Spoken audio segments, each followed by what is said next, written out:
Peace out.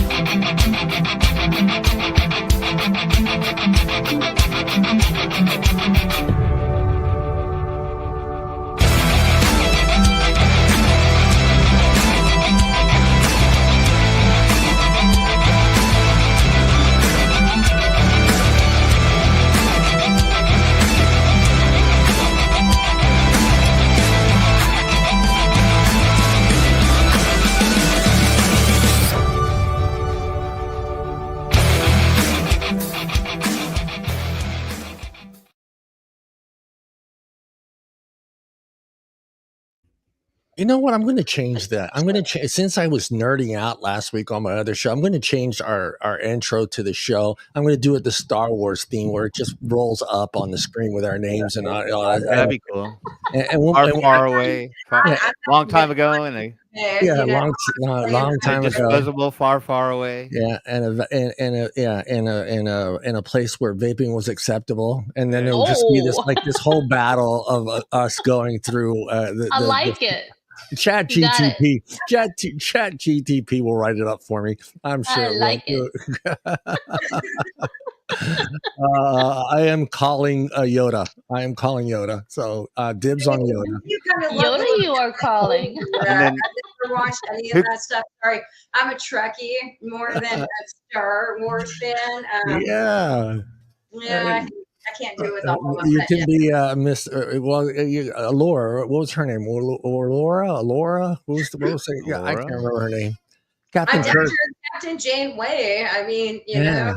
So.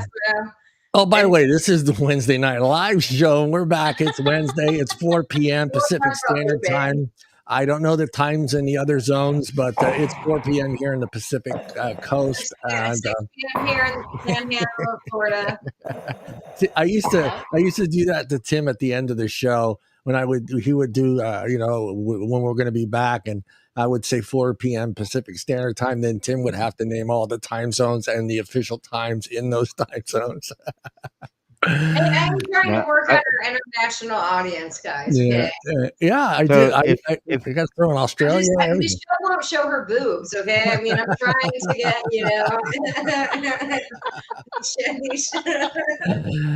Tim Pink, he's got some sun. So if we end up doing a Star Wars themed show, can I be Darth Vapor? Yes, Darth Vapor. That is your official title. Yeah, that is it. Michelle's gonna be the Carrie Fisher character again. Yes, Princess Leia. I'll just wind it up, right? Yeah. We'll put those little bobble things or those balls or whatever they're called. Cinnamon rolls. I'm gonna be that boba guy. Okay, like definitely. Like I do have one of those inflatable dinosaur costumes. I could totally do a podcast. You can rock it one of these days. You can rock it. Yeah. I want to be that big. I made the guys laugh on the other show because I don't know the names of the characters in Star Wars, but I said I want to be that big blob of shit that was in the movie. That Princess Jabba the Hutt. Yeah. They're all John. It's not a big pile of shit. It's Jabba the Hutt. I'm like, Jabba the Hutt. Whatever. So there's half American cities. Actually. Yeah. What are we going to talk about today? Minneapolis Council passes a minimal price law for vape. I don't like that. I think it's bullshit. VTA ad campaign reminds Trump his promise. We're going to talk a little bit about that and their little article there. During that one, sorry. I've been reminding him myself lately. Yeah.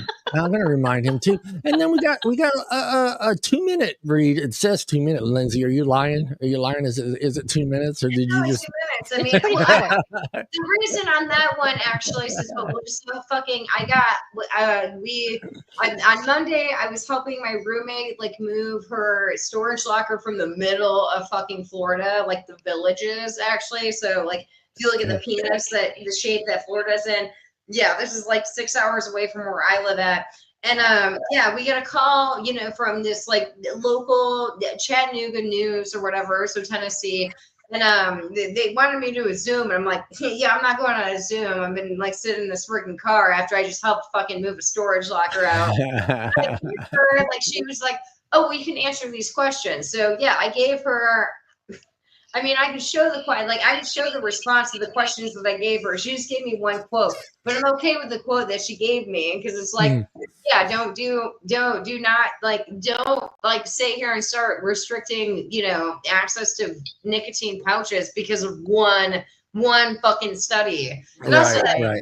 And so my breakdown on THR 101 was just a breakdown of the study. It's like, okay, we'll talk about it. Timmy, say hello to everybody out in chat. We want to tell we're not doing this. Yeah, we got too much to discuss in an hour.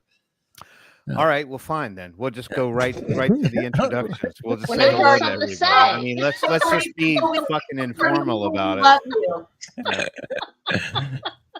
it. Here we are, deep in the vape star.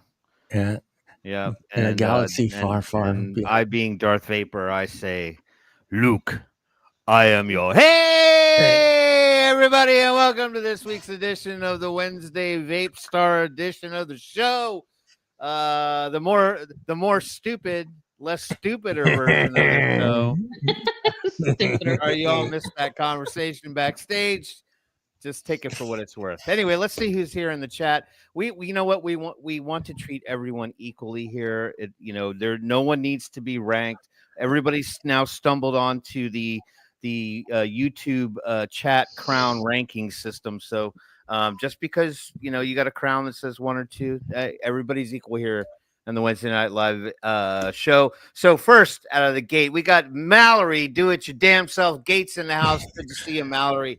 How are you? Good to see you. We got Robert, not on a billboard, lawyer in the house. Good to see you, Robert. Welcome back to the show. Who else we got? Hold on. We got this dude in here. Who's this guy? Who's this guy? I don't know who that is. Sounds cool. Some he sounds like a good guy. I mean, that's what you said last night, but sorry. Exactly. We got Jeff. Oh, Danny boy in the house. Danny boy. Welcome to the show. We got Curtis the Legend Clemens in the house. Curtis actually didn't. He was Curtis Cocaine Clemens. Cocaine. I'll just keep coming up with new names for Curtis along the way. Who else we got? I'm scrolling. I'm watching everybody's crown rise and fall. Wait, I actually know, since I'm a co-host officially as well, we need theme music while you're doing this, okay? He normally does. But we usually do. We see how the show is going lately. He starts cutting shit out of it. No. We don't get to say how our week went anymore. We don't get the fun music. You're pick it up, okay? What is this dictatorship we subscribe for? There you go. That's just as fast as that's just podcast we live on. Don't forget Peggy. It's our Shaft music. Yeah. But that's it. I'd already gotten to the bottom of the list. So this is Peggy. Bonus clip music. Kirschberg. It's bonus clip music. So welcome everybody. We got Trent in the chat. Join in on the conversation. We still have 3 Florida ladies in the house. Yeah, if you're out there, say hello, ladies. Shout out to all the hot vaping moms out there. All right, you can turn the music off now, Joe. Okay, hold on. Okay. All right. Is that what you were hoping for? Is that what you were hoping for? Yeah. Oh God, man! GTA 5 should have actually heads up. Okay, you could have done one of those radio commercials that they do in GTA. My email address is. All right. The mail. You want to start with the Minneapolis one, correct? Sure. You have that link, or do I need you? I have it. You are the man. You are the man. Yep, I know how to behave on a Teams call. And don't be stupider. I won't be stupid. For you, I'll be more stupid. There you go. Share screen. Okay, we're going with Minneapolis.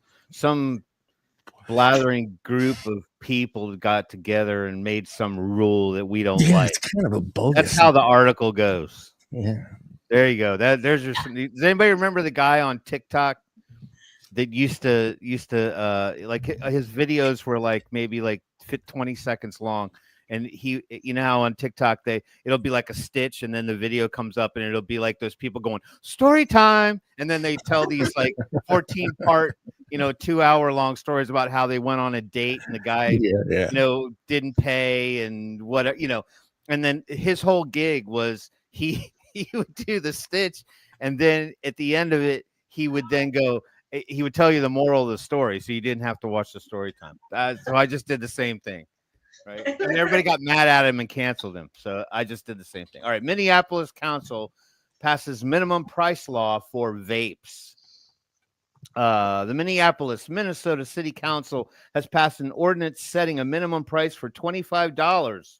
What? Ridiculous, man. For vapes, the law passed unanimously at the Of course it did. Of course it meeting. Who are these people?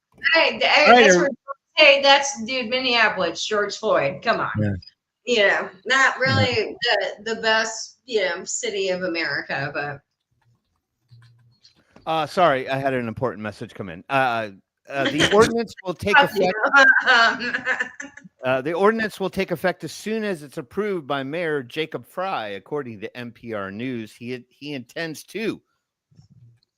Oh, sorry, I read that wrong. I overlooked the period. It's NPR. According to NPR News, it's an M. Okay, Minnesota Public Radio. For a hot minute there, I totally forgot how to punctuate and read there. I apologize. I'm getting old. That's what happens. Stupider. I'm getting stupider. Thank you. I've worked with a lot of conservatives, but I do listen to NPR myself. Okay, in the car. If you ever wanted to see Twitter in action, you just did. 9 months in Minnesota, NPR News sucks. NPR, okay, not NPR.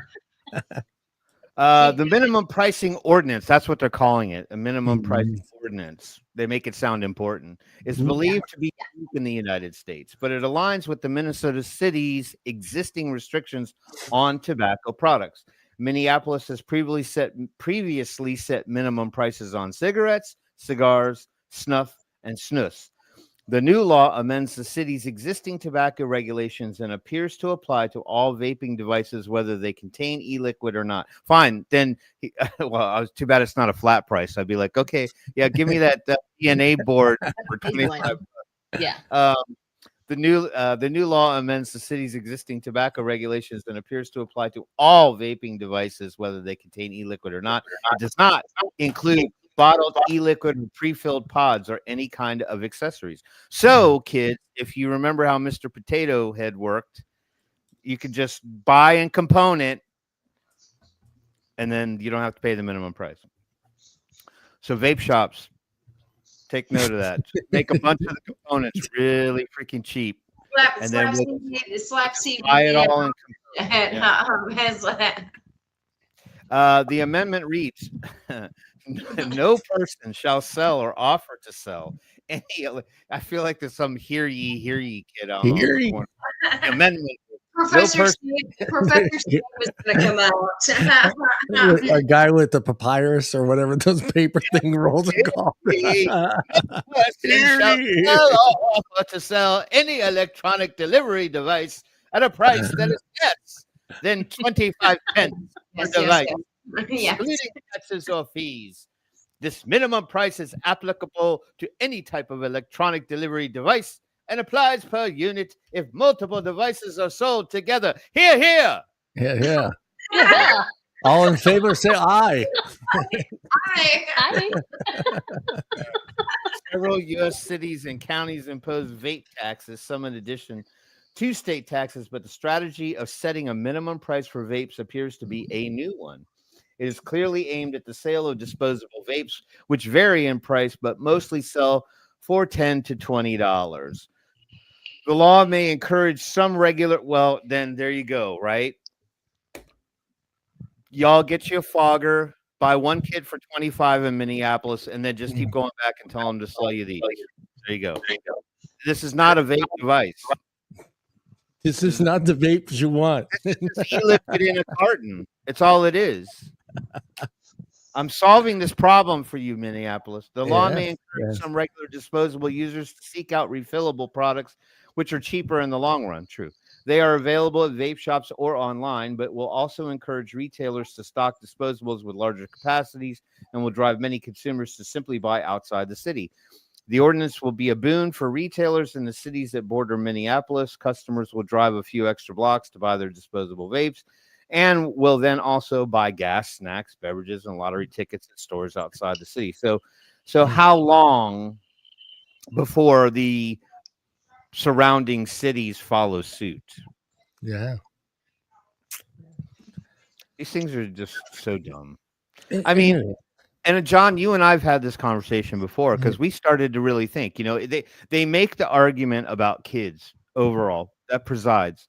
So we sat there and tried to do the math one day, and we were like, where does a kid get the money? Because the statement at the time was a kid is vaping 2 full Juul pods a day. That's what the claim was.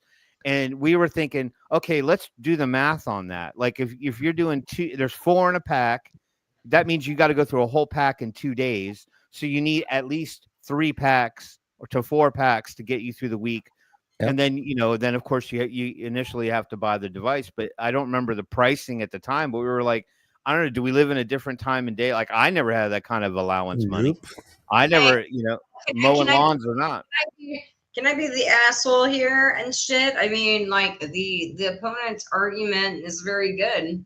And you're gonna go into the nicotine pouch one. I mean, these people take one fucking study and then all of them share it like wildfire, and they also have the same, statement. Versus on our side of the aisle, we kind of look a little bit like the little rascals, But there's no consistent messaging. I mean, on our end. Nope. 80% tax on liquid manufactured 10 years ago. I flip-flop. Well, I mean, hey, you've got a prominent, expert right now, and a prominent person that's in Minnesota, and so this is where I'm really surprised. Apparently, they didn't know, that Minneapolis was doing that. But wait, you're a fucking vape advocate from Minnesota? Don't you know? Don't you know? Sorry, and then I've got a little bit of I'm not going to call people's names out here right now, but I do have a little bit of a problem with this one. I mean, you're going to tell us like what we're supposed to be sitting here and saying? Yeah, you can't keep your, that's your fucking state. Go keep it in check. Yeah. I mean, I'm a transient to Florida. Nick Orlando is doing a really good job keeping us, at Haven and everything.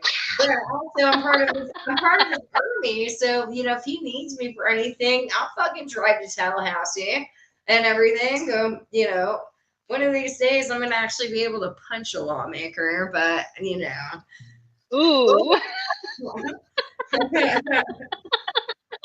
So they, start putting bail money together, guys. Okay, I'll get in a lot of trouble for that. But Minneapolis, though, I mean, Minneapolis has been, they don't have a flavor ban in place. And they've been teetering a flavor ban since like 2019.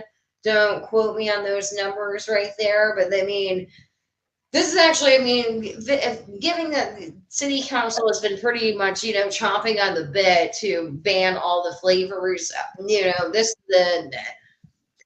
I just don't know how that actually stands up in court. How you can actually force a business to actually like put a price point. We'll see what it goes to, but I have a sinking suspicion, guys, right now that we're seeing all this, really bad vitriol on, vaping, and because the 2024 BRFS, the behavioral risk factor surveillance numbers are going to come out. And something tells me, I I mentioned on Twitter the other day, I was like, we should start placing bets, on what state do you think, like over, under, what's the percent change? I mean, I do have numbers. I'll fucking put a spreadsheet out and be like, okay, this is what they were last year, boys. Over, under, what percentage? And we'll start doing books. I think it was Wisconsin where it started, right, guys? Valley, was it Wisconsin where it officially Wisconsin was the first public health group that started like advertising it. Yes. Yep. And also gave out very factual information, though. Then their public health department did. You had other state health departments that were giving out like, we got 80 cases of Evali, but they didn't give us any information outside of that. No, it wasn't important to us to know. Timmy. No. Blame the CDC. Yeah. No, they're the ones. valet actually. If they want to know where you valet, okay. So, Yeah, oh, well, you know, what's her name? like- He got a raise. He got a raise for covering it up and a promotion. So, you know, Mr. King got a little promotion out of that whole Brian cover King up. doesn't know. Brian King, well, he was at the CDC during evaluate, but Yeah, he was in charge, wasn't he? so, no, he wasn't in charge. No, he was no, he was not in charge of the CDC. Okay. Oh, okay. And he wasn't even in charge of the FDA. He was head of the fucking Center for Tobacco Products. Oh, okay. Yeah, they also realized, wow, he's kind of inexperienced actually running a whole fucking department. Yeah. You know, and shit. So I mean, that's not. If you look at all the engagements, the public speaking engagements that he went on, you know, it's like, no, homie, this department kind of sucks at the FDA. You probably should be there on the ground. No, you're gonna go tell people how they should quit smoking. Right. That's not your job. The Center for Tobacco Products is not there to try to get people to quit smoking. They're there literally as the overseer to make sure that whatever people are smoking and is okay for them. Yeah. You know, Period. Period. Yeah, you're just an overseer of it. Yeah. Like, we're not there to sit here and put oh well, people shouldn't smoke. That's not your fucking thing, okay? Like, your thing is to make sure whatever they're fucking smoking doesn't have fucking arsenic in it. Right. Yeah, but if they had their way, they would tell us that vaping has arsenic in it. They did exactly. That's going to be the next article to come out. You know, if fentanyl inside of it wasn't bad enough, throw in some arsenic in there too. There's been as far as I know, there has been one case of fentanyl in a vape. Okay, and I still try to get the DEA to respond to me, like short of like going to San Diego and getting into their field office. I think these minimal, I mean, these very low percentage oddball situations like that, throwing a valley to the side, since that was unique in its own right. But, you know, you get these weird cases like that where you said one case that you're aware of where fentanyl was in a vape, and then that just gives them the open door to just say that it's in all of them. Oh, it's it might as well all the just be in time. all of them. Yeah. We need to go to my art. We need to go to my article next, then, actually, because I read through that, and even that fucking study is confusing to me. Okay, because they literally give you numbers, and then they give you different numbers. Well, we can do that if it makes sense to tether into that one, because the last one's sort of the overall show topic. So we'll finish on that, on the VTA ad campaign. So we'll go to our trusty dusty all things THR 101 Lindsey Stroud's article. Lindsey Stroud. Yeah, let's go. Let's head on over there. I just want to know why, Lindsey, you need to follow suit with all the other articles that we have on the show that have an advertisement for a cool fire device on the top of your article. Yeah, what the Every hell, article Lindsey? I open is like this big picture of the cool Feature fire device. 101. Okay, right now, it's no longer a glorified blog, but it's still being funded like a glorified blog. Okay, I've got zero funding. Okay, Google. if you guys want to donate, it's THR 101/donate. Okay, we're pending 1023 status. It might be tax deductible. Well, it should be tax deductible later on and shit. So Yeah, I mean the layout here is real nice. If you're a top donor, you'll get your own personal cool fire device ad banner. I gotta talk to my board. And by the way, my board's got 3 state association presidents and a state lawmaker on it. So I got a pretty fucking sexy board, which is a lot better of a lot of red tape. A lot of red tape to get the cool fire ad banner on the top of the page. What you're saying. That's what you're saying. A lot of red tape. All right. I'll start writing letters to my congressman. Right into your mom. What the latest nicotine ingestion study actually shows, for any of you people that fell asleep in chemistry class, here you go. This is what it. This is when we all started to doze off. Like, what? What does that mean? Funny story. My mom, who never cusses, she was helping me with geometry one night for school, and we were doing a problem about a triangle, and the triangle had letters on all the corners, like kind of HNN, but it said AMF. And right before we got into the problem, she taps me on the shoulder. She goes, "Hey, look, a motherfucker." And I was like, "What?" I can't do yeet, skirt, skirt. Exactly. You never loved me, mom. Yeah. Skirt. Yeet, skirt. All right, Skirt. God, scroll wheel, stay right here. Stop. I'm not doing that. Your website's making it do that, Lindsay. A recent study published by the American Academy of Pediatrics is gaining traction, yet the media and some public health groups are focusing on one key detail while ignoring the broader data. This is yet another example of well-meaning public health entities continuing to demonize nicotine and tobacco harm reduction. Is anybody timing me? This is a 2-minute article. The study examined nicotine ingestions among U.S. children aged 6 years and younger, as reported to the National Poison Data System between 2010 and 2023. Researchers found approximately 134,663 reported ingestions by children under 6, with 76.2% involving a children under age 2 and 98.5% occurring in a residence.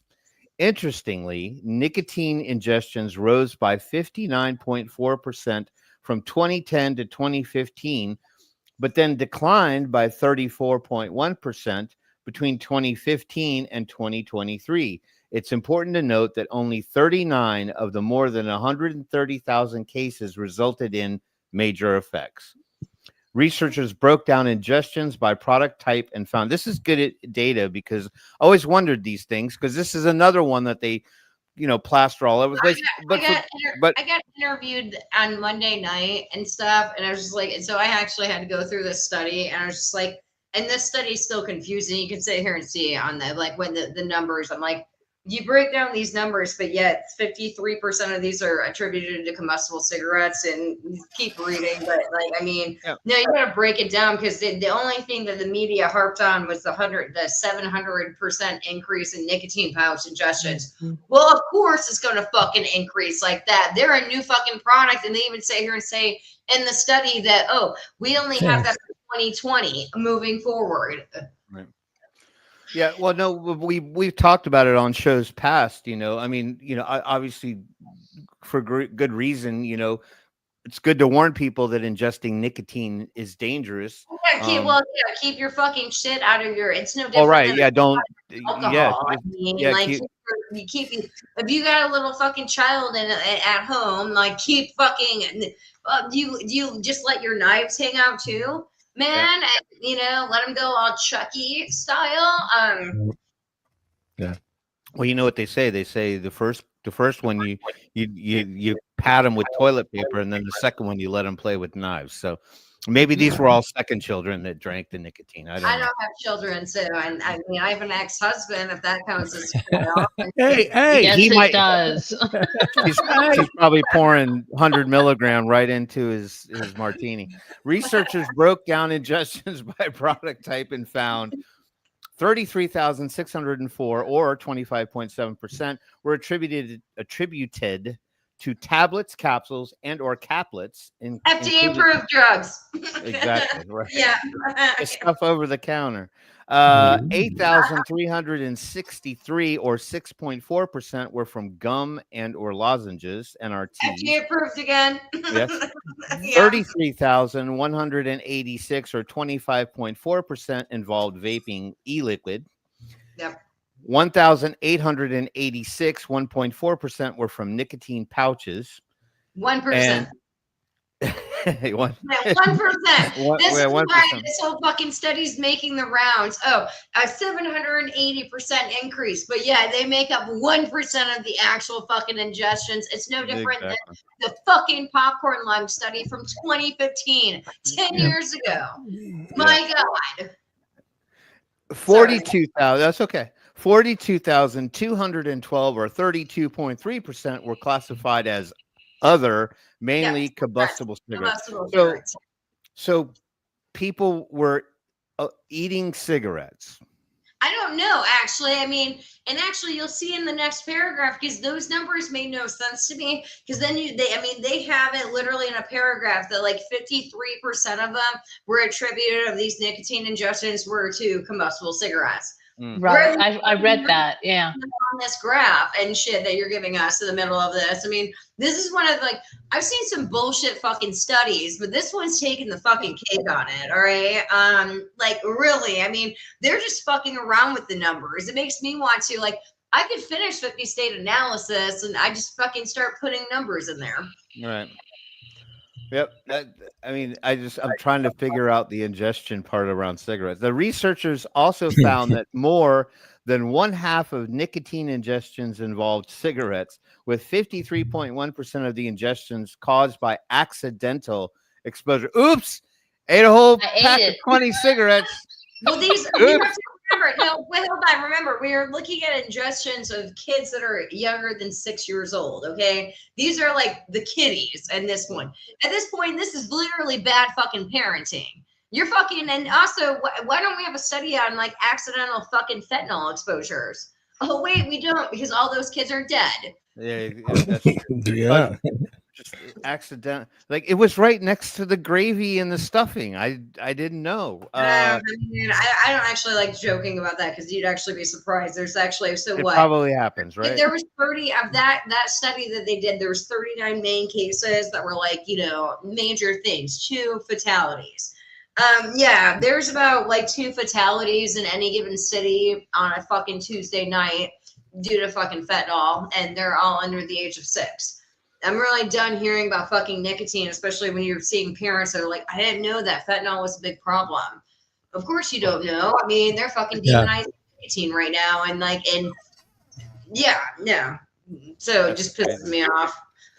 So, nicotine pouches were not documented in poison control data until 2020. Between 2020 and 2023, reports of pouch-related ingestions rose by 763.1. I have to sit here and give some credit to whatever they were fucking talking about. Okay, you know, I'm not a douchebag, unlike my former company that's plagiarizing me, but it's a whole different story. That's a huge increase. A steep increase that reflects the introduction of a new product. Focusing solely on this rise is misleading and distorts the data. Of the 39 major effect cases, only 2.5% involved nicotine pouches, compared to 51.3% from e-liquid exposure. Oops, sorry. Are these accidental ingestions of nicotine pouches? I mean, unless completely you got like, missed the cheek and gum. No, they're all kids. These were all, the data is from kids that are 6 years old or younger. So they just put things in their mouth. Accidental exposures, unless you got some fucking like heinous parents out there and that terrorize their children. But yeah, like maybe they opened up brand new packages in and just stuffed it all in their mouth at once. Well, what didn't make sense to me too on this one, when I was talking to the reporter that Monday, you know, it's like, I mean, I can understand why like a toddler would like go, like they think it's a piece of gum or something, you know, and they're mimicking their parents, especially toddler age. I mean, I did take a fucking psychology class. I mean, that is literally when humans get their whole like, oh, hey, I can fuck up the world shit, you know, mentality. And you know, mimicking, and that totally makes sense. And I mean, there is an easy solution that if you, with that art, when you read the, you know, when you see the nicotine poisoning kind of go down or whatnot, yeah, that actually really happened when they did the making all the e-liquid manufacturers put the child-proof, you know, mechanism on their bottles and everything. Yeah. Then all the pouches could do that too, and make it like, you know, child-proof, or you know, that bullshit that you got, like, you know, treat it like a goddamn fucking case of pills. I don't really appreciate that, because I mean, we're not really doing that for combustible cigarettes. And as that article, again, that article was confusing to me, because it's like you broke down all these numbers, but yet you have in text that like over 50% are attributed to combustible cigarettes. Yeah. And yeah, combustible cigarettes don't have a fucking child-proof mechanism on them. No. I don't think they ever will, actually. But it's just crazy to know that people are careless enough to leave this stuff laying around for little kids to get their hands on. The latest study is another instance of certain public health groups selectively amplifying statistics to vilify nicotine and tobacco harm reduction. Well, they've been doing that since this whole thing started. since I got started in this, okay. Yeah. Though relatively new, nicotine pouches show promise in reducing combustible cigarette use. The U.S. Food and Drug Administration recently authorized 20 nicotine pouch products in flavors like cinnamon, citrus, and spearmint, determining they are appropriate for the protection of public health. FDA found them less harmful than combustible cigarettes and beneficial in helping smokers quit. Other countries, such as Sweden, offer strong evidence for this approach. Despite high rates of tobacco use, primarily via oral nicotine products like snus, Sweden has among the lowest smoking-related cancer rates globally. In the U.S., nicotine product sales have surged and may be contributing to the significant decline in smoking rates. Policymakers should remain cautious. As with previous studies from well-intentioned experts, this latest study shows how selective reporting can mislead. It is reasonable to introduce policies to reduce unintentional nicotine exposure, but not at the expense of 30 million U.S. adults and 1 billion people worldwide who still smoke. Yeah. Yeet, skirt. Very nice. It's a very wonderful article. I love the data stuff there. But they interviewed me on Monday, and on Tuesday I was just like, oh yeah, I gotta get something out on this one. And so I have a website for. Well, I mean, I guess, but I mean, I get that this was this. I mean, that they are focusing on one particular element of. Yeah, I want to call it that dangers in the home. In the study, they literally, that's like one of the things they put in there, like in their whole like synopsis or whatever, like, the hey about me study, part and shit. And it's just like, really? I mean, you are ignoring, I mean, there's a lot more factual data that's actually going on that you are completely skirting. But I mean, welcome to public health science. It really frustrates me. I mean, I grew up learning that the scientific method was that, when you tested your hypothesis, it was to test every way to make it, you were trying to disprove your hypothesis. Disprove it, yeah. And now it seems that like a lot of these people in our like space sit there and change the conditions to prove their hypothesis. Right. Yeah. Well, I'm going to share something funny for you guys. Look, that's pretty awesome. That's pretty I like good. it. I like it a lot. I like that, actually. Yeah.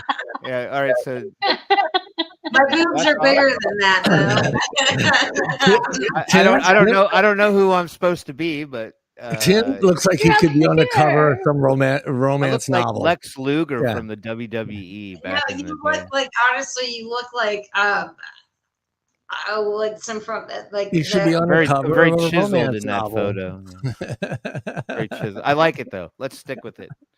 Let's stick with it. I like it. Yeah, I like. I don't know. There's a lot of wrinkles on my face there, dude. AI can clean that up. AI can clean it up. No, the point I was going to add to the whole thing is that because this was focused on one specific element of what you may want to call dangers in the home to young kids or something like that, it's like let's throw into those study numbers, like, what percentage was consumption of alcohol, what was chemicals under the sink, what was detergents, what was little things that they had to go get removed from their body because they were physical items like earrings. They went to poison control centers and stuff. It's like, okay, what percentage of these parents that like brought their kids in, like they were high on fucking fentanyl? Yeah. And is that why you actually have it? And I hate. I mean, I understand like substance use and shit, but like Jesus Christ, though. I mean, like something tells me, if your kid gets into a fucking packet of Zen, you got something else going on that's like even way worse than like nicotine addiction. Yes. Do I look like Fabian or Fabio, Curtis? Yeah, you look like you should be on the cover of a romance novel. You dude. look, actually, no, I figured it out. And actually, we go back to Star Wars. You look like that blonde dude from one of the Star Trek episodes or whatever on the, yeah, it's exactly like, yeah, my parents had the whole, like, you know, like VHS tapes of Star Wars or Star Trek, where they, like, you know, they formed the Star Trek Enterprise or whatnot, but that one that, like, it's not the Wrath of Khan or whatnot, when I actually really do remember. But you look like that fucking blonde guy from one of those videotapes. I'll take it. I'll take I it. like it. I mean, like, yeah, I'll take it. You know, 1970s is, you know, everybody looks better in the 70s. This is true. Yeah. Before Yeah. AIDS and everything. So, All right. So are we moving on to the VTA ad Yeah, VTA.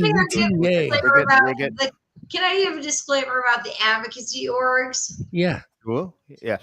Yeah, I mean, I love all of them. It's been an interesting ride with all of them. I'm just curious, like, what this one is now on this. I mean, I thought VTA was the one that was, like, supposed to be, that was up Donald Trump's butt. Like, you know, like, it should have been. So now you're giving him a little bit more credit. Hey, I don't have any funding coming in, even though I'm getting my ass handed to me by some fucking Australian douchebag that I have to. He's blocked Lindsey Stroud, but, you know, THR 101 isn't blocked, and I have to really refrain from not, you know, going off at him. I mean, I just hope that, like, I mean, like, I don't want to talk shit about our president, especially on a live broadcast, on this one and shit, but I don't think he's got a fucking clue about vaping. No, I don't think he had a clue when the whole thing started. And if you could tell by the audience he had that Greg Connolly went to, I mean, it was just overrun with, you know, people feeding him a lot of. Our side didn't do a good job as far as presenting our case. Okay, sorry. Well, what I'm saying is, I mean, well, the rumor mill was how he kind of got involved in it was quote unquote Barron apparently got his hands on a vape or something like that. That was the rumor that started the whole thing, and then he's you know, off with their heads kind of thing, and then. In the end, it just, you know, we got that opportunity to be able to go to the table if he really did see the thousands of people on the mall with the "We Vape, We Vote" signs and all of that stuff, which, you know, I was there. A small win, you know, kind of thing. There, actually.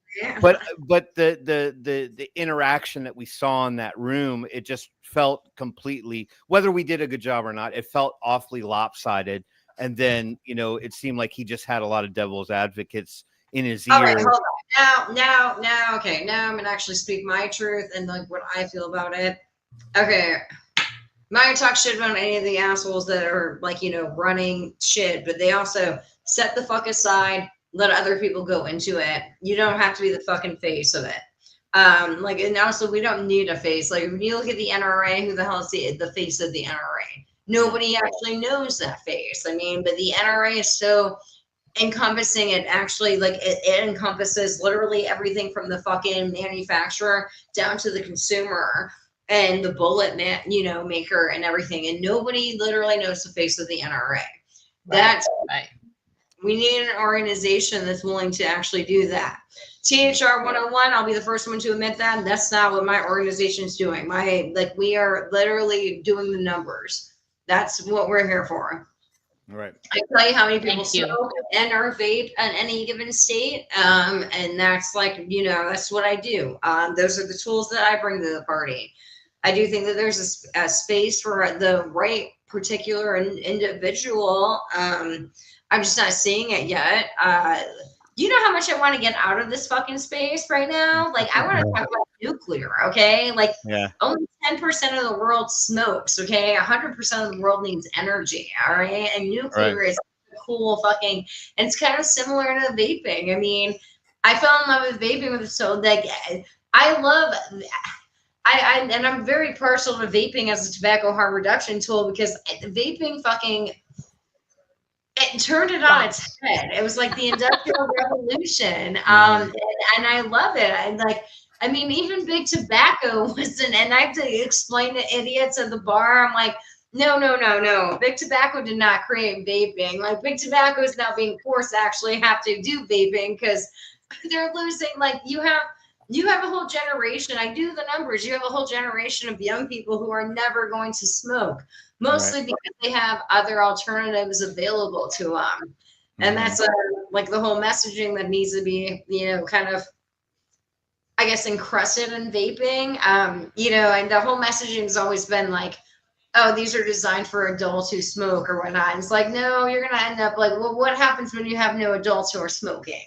Right. So does vaping go away? And also, like, is the reason that you don't have adults smoking because of vaping? And I mean, it's like the Industrial Revolution for tobacco. It's been fun to like hang out on the ride, and thank you guys for, me to be on your podcast. Don't go. There we go. There. Is that better? Liz? That's better. Thank you. I want to high up. Okay, I still look like the fucking blonde guy. The only one that's like, I look like a pussy in that one. I like it. Let's run with that one. All right, we're running out of time. We got 10 minutes. Go. I have to go Uber my wife. Thanks, Johnny. I just need a disclaimer, okay? And I'm not talking shit about anybody. No, you're not. You haven't said one thing bad. No, we're good. We're good. I'm just trying to stay in time constraints here. Another one from good old Jim. And then, hey, everybody, look what's on the top of their website. Cool Fire ad banner. All right. I don't work for them, so don't think I was promoting that. But if anybody from Cool Fire is watching the show, .org, thr101.org/donate. Yeah, I have that. All right. VTA ad campaign reminds Trump a promise to save vaping. Everyone get out your We Vape, We Vote signs. The Vapor Technology Association announced today it has launched its third media campaign of 2025 aimed at President Donald Trump. The focus of the ads is to urge Trump to keep his campaign promise to save vaping, which is made after a meeting with the VTA executive director, Tony Aboud. The VTA will run ads on cable and broadcast TV and on digital platforms, according to a press release. The trade group, which represents companies from the independent vaping industry, will spend over $1 million to place ads on networks that include Fox News, Newsmax, Bloomberg, NBC, and ESPN.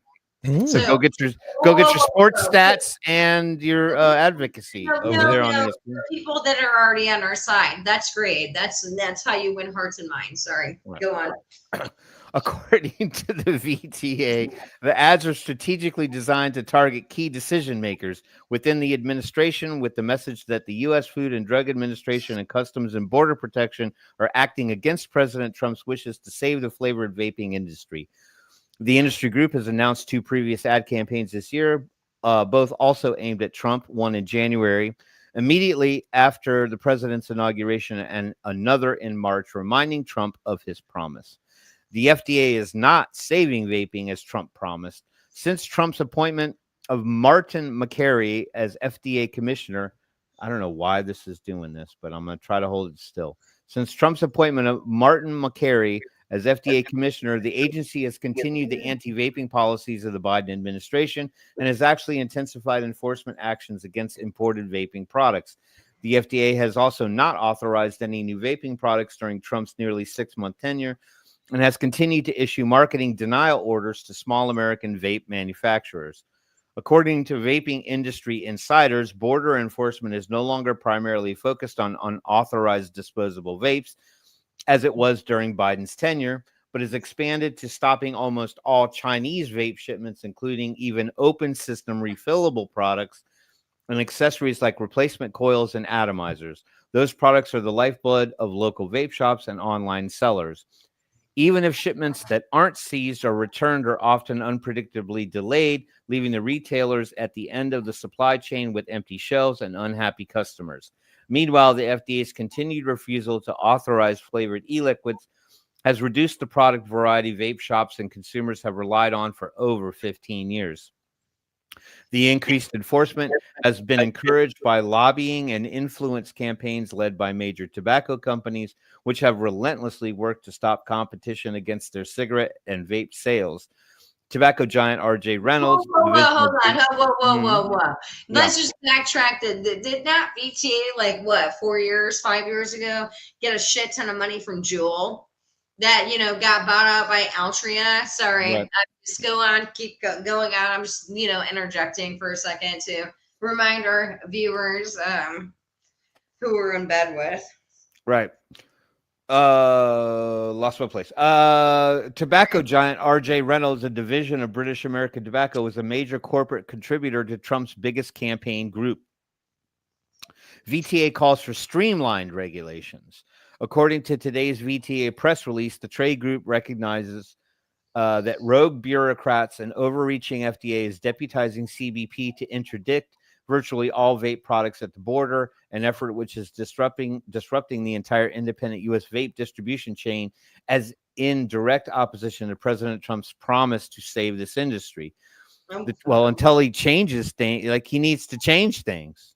I mean, if you're not going to change the policy is going to continue. I get people's PMTAs for $20 an hour. I can sit here and tell you in 2020, the VTA was not there at all. And actually none of the fucking organizations. I'm not like just calling out VTA. I'm going to call out all of them on this one. Nobody was there in 2020.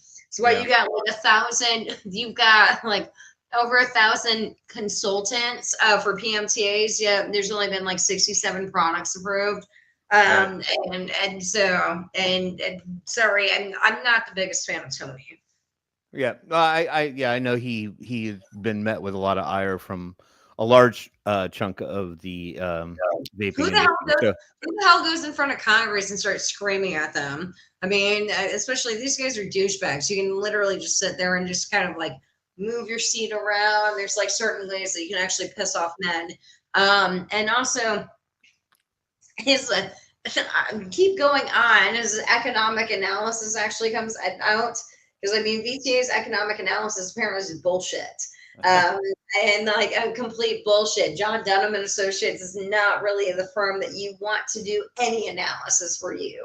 And that came from a totally like out of center, not even like, it's not even a fucking like tobacco or vaping related like source. Okay. John Dunham sucked with a whole different industry. Yes. Well, you go in front of Congress and you don't bring up your fucking, that would be like me going in front of Congress not bringing up 50 state analysis that I do, okay? Like, I mean, isn't this bread and butter? But like, and oh wait, it's all really shitty. Wait, DC knows that it's shitty. Apparently the vapors don't know that it's shitty. Sorry. Tony Abood, I apologize, but you brought it onto your fucking self at this point. Yep. Yeah, I mean, I don't know the guy, so I mean, I'm not. Okay, this is the thing I sit here and say about him. Because I lived in Chicagoland, so I've been on a plane with both him, several times with him, and also with Raja, Christian North, the congressman, and Raja flies coach. Tony Abood flies first class. Ooh, yeah, okay, yeah. Humble yourself there, Tony. The trade group's campaign also reiterates our call for streamlined regulation. Oh, sorry. Did I already read that? No. The trade group's campaign also reiterates our call for streamlined regulations that allow the tens of thousands of small businesses that make up this industry to thrive, and encourages President Trump and his team to stand up for consumer choice. Trump's first Health and Human Services Secretary, Alex Azar, promised over 5 years ago to create a streamlined FDA authorization system that would make the agency's convoluted pre-market tobacco application process workable for small businesses. That never happened. And since then, the handful of vaping products granted marketing authorization by the FDA have all been manufactured by subsidiaries of 3 major tobacco companies. The VTA press release says the FDA's actions are out of step with President Trump's stated priorities, and it's time for the agency to correct course and follow President Trump's agenda, not former President Biden's. So what do we wait? It's a wait and see, right? I mean, okay. Again, this is not, I'm being facetious and being an asshole right now here. I mean, VTA was really smart in some of the things that they did. 50 state lobbyists, that was really awesome. Where they fucked up on that one was that instead of hiring their own lobbyists, they needed to work with the state groups and, give $5,000 to those lobbyists that were already existing. And instead of like don't create a new thing, embed yourself as a, you know, and I still think they maybe have a place. I don't know. Actually, I mean, I don't, besides vitriol, I don't know exactly what VTA has really done. The analysis that they do is bullshit. Okay, I already know that. You're trying to tell me some asshole is a fucking clerk at a fucking vape shop and they're making $70,000 a year. And now if you actually do their numbers that way, though, if you actually start looking at those numbers, that's where they point out that one. Well, I mean, I think really, I mean, you know, we can judge all the individual components, the parts that make up the sum, but I mean, shouldn't an organization, whomever they are, what, you know, even if they're in the, you know, the defense of vaping, I mean, really what you're looking for is results from that organization, right? And they should be, and I just think that that's the thing that we haven't really seen, is that, you know, whether they're there or whether they're not, or to what degree, we haven't seen any results. Well, hold on. Okay. You have to, okay, results. Okay. They had to have okay, if you want results, they had to have a statement or something, you know, like what were we expecting out of them in order for them to get results. Right. Well, again, yeah, I mean, they have to state what their ultimate goal is, and that's very easy to make that very vanilla. Well, we're going to say vaping, you know what I mean? Yeah. But I guess what I'm saying is that with all this interjection, with all these organizations or selected organizations inserting themselves into the greater argument, I think the one thing that none of us have really seen in the end, despite really solid data that it supports us, is that we haven't really seen the Leviathan kind of give any ground. If anything, they just seem like they just slowly take more and take more and take more, despite. What was their mission statement when they got, okay, so like I got involved with this in 2016. VTA was around then, but you also had SFATA, CASA, all these other, you know, acronym organizations. What the hell was like, how the hell did VTA be able to position themselves to, like, you know, kind of overtake the industry? It's kind of like almost a Jim Jones character. And like, I'm the Jesus of vaping. Yeah. No, I mean, y'all have been around longer than I have been. That's a question. It was not rhetorical. No. Well, no, I'm sorry. I was reading something. Can you bring up the point again? And how did they when they first got introduced? How did they? So, okay, I was a board member of American Vapor Manufacturers. The idea of that one was that, you know, we were supposed to represent the manufacturers that, you know, got their PMPAs denied and everything. Right. What does VTA actually, like, when their mission statement, when they came on the scene, like, exactly, especially because you already had long established organizations and them not trying to step on people's toes, like, what the hell was, I mean, I do the numbers. That's what I do. Okay. We do the numbers. That's like, I know I'm not stepping on anybody's fucking toes. I'm taking CDC numbers and shit. Right. So, but just curious about, like, how VTA presented itself to come out into the woodwork and also make itself, like, you know, a really big established organization representing all the vapors, so to speak. I mean, and like, and who they're like, I mean, you had CASA that was representing consumers, and then you had SFATA that I was assuming, I don't even know exactly, and I was a board member of SFATA. Yeah.